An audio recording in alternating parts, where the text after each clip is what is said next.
উৎসব মুখর পরিবেশে এত শ্রমিক একসাথে এত সুন্দরভাবে পাথর এত কষ্ট করে যে তারা কাজ করতেছে, এটা দেখে একদিকে ভালো লাগে একদিকে খারাপও লাগে। এটা হয়তো উন্মুক্ত করে দেন, আর না হলে কারোর জন্য ঢুকা নিষেধ।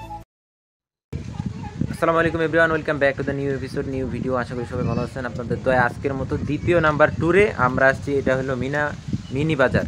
মিনি বাজারে এটা হলো একটা সাধারণ একটা রিসোর্ট। এই জায়গায় তারপরও দুইটা বাস, অনেকগুলা কার, এখানকার মানুষ আর কি অনেক দূর দূরান্ত থেকে এই জায়গাটাতেও আসে। এটা হলো গরিবের আর কি পার্ক বলতে পারেন।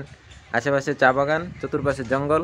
আর আজকে যেহেতু 14ই ফেব্রুয়ারি, তো বুঝেন গরিব হলে আর কি আমরা সিঙ্গেলভাবে বেরাবো আর তারা ডাবল বেরাবে, এটাই স্বাভাবিক। আমি উঠে গেলাম একদম গরিবের পাহাড়ে।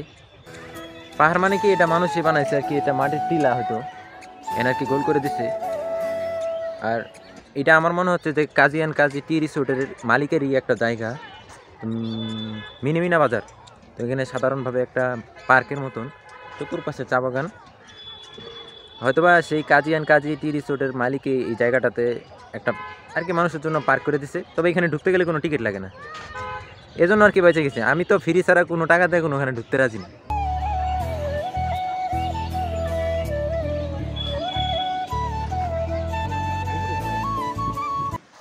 কুকুর হইতে সাবধান, যার কারণে আমি ডাহুক টি রিসোর্টে ঢুকলাম না, কারণ সেখানেও সাইনবোর্ডে লেখা কুকুর হইতে সাবধান। ভাই এত কুত্তা পালার দরকার কি? আর কুত্তা পালার দরকারও আছে, কারণ কুত্তারে নিয়ে যদি আবার কুত্তার কাছে যাই তাহলে আবার ঝামেলা আছে। কারণ আমি কুত্তারে নিয়ে কুত্তার কাছে যাইতেও চাই না, আর কামড়ও খাইতে চাই না। এই জায়গায় এসে যদি কুত্তা কামড় দেয় তাহলে পঞ্চগড়ে আমার ভ্যাকসিন নেওয়া লাগবো। ভ্যাকসিনের টিকা না, শুধু করোনার টিকা শুধু নেওয়া লাগবো।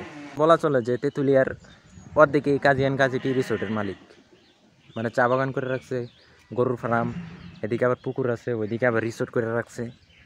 মানুষ কতটা বড়লোক হইলে, কতটা ধনী হইলে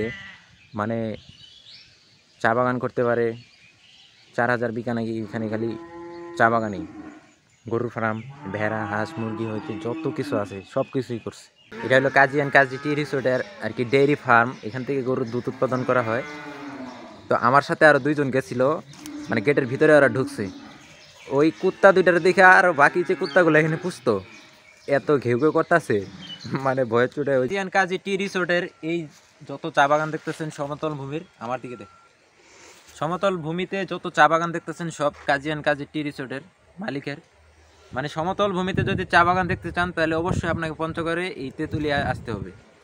এটা হলো রসনপুর, আর ওটা হলো আনন্দধারা টি রিসোর্ট।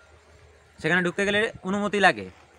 এমন একটা ব্যবস্থা করতেন, হয়তো একবারে ঢুকা নিষেধ, আর না হয় সবার জন্য উন্মুক্ত। টিকিট না হয় ভালো কথা, ওইটা ওনাদের ব্যক্তিগত জায়গা, এটাও ওনাদের ব্যক্তিগত জায়গা। কারণ ব্যক্তিগত জায়গায় উনি ঢুকতে দিবে না, এটা হিসেবে আলাদা। কিন্তু অনুমতি, কার অনুমতি? এখানে অনুমতি নিয়ে ঢুকা আর উন্মুক্ত করা একই। এটা হয়তো উন্মুক্ত করে দেন, আর না হলে কারোর জন্য ঢুকা নিষেধ। আজকে ঢুকতে পারি নাই তো কী হয়েছে, কালকে হইলেও আমি এই জায়গায় ঢুকেই ছাড়বো।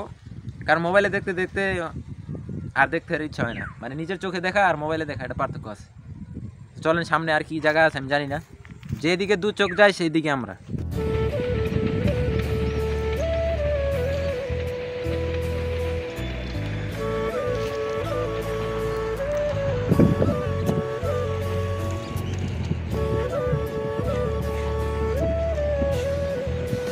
প্রাকৃতিক সৌন্দর্যের মাঝে যে এত সুন্দরভাবে মানুষ পাথর উত্তোলন করতেছে দেখলে মন জুড়ে যাওয়ার মতো।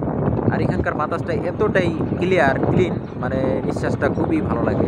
বাতাসটা এতটাই ক্লিন, মন জুড়ে যাবে এই জায়গায় আসলে। একদিকে নদী, আরেকদিকে আমার পিছনে দেখে মনে হবে যে এখানে মেলা লাগছে, কিন্তু আসলে না। উৎসব মুখর পরিবেশে এত শ্রমিক একসাথে এত সুন্দরভাবে পাথর এত কষ্ট করে যে তারা কাজ করতেছে, এটা দেখে একদিকে ভালো লাগে একদিকে খারাপও লাগে। বাতাস সত্যি আসলে একবারে মনে হয় যে কলিজায় গিয়ে লাগতেছে, এত ঠান্ডা।